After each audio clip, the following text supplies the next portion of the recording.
Ini motor apa ni? Ni motor Harley Davidson. Harley Davidson warna grey. Warna grey. Betul. Ini Road King.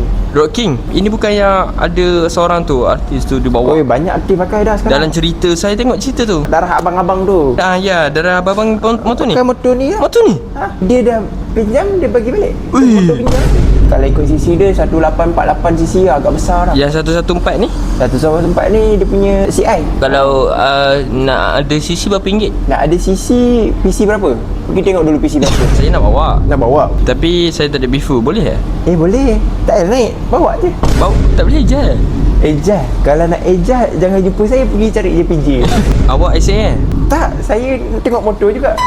Tapi sebab awak macam bertanya kat saya dia kan. Minat juga ke? Minat. Tapi Tu tak lah. ada bifu lah. Tak ada biful. Naik saya lah, naik saya. Awak beli? Abang depo saya bulan-bulan. Saya bulan-bulan.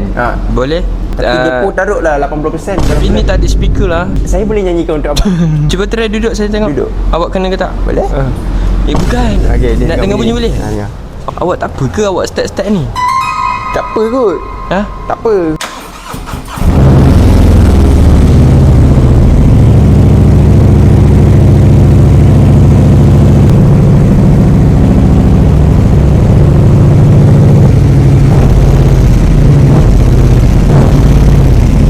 Sedap Tak kan. Dapat 2 box ni. Memang dapat tapi exhaust pun saya baru perasan ada 2 exhaust. Tanki dia besar, 22 liter juga. Kenapa besar-besar? Saya tak suka lah. Sebab kalau nak isi minyak lama, nak tengok orang nak bergambar. Lepas tu sekali isi banyak terus.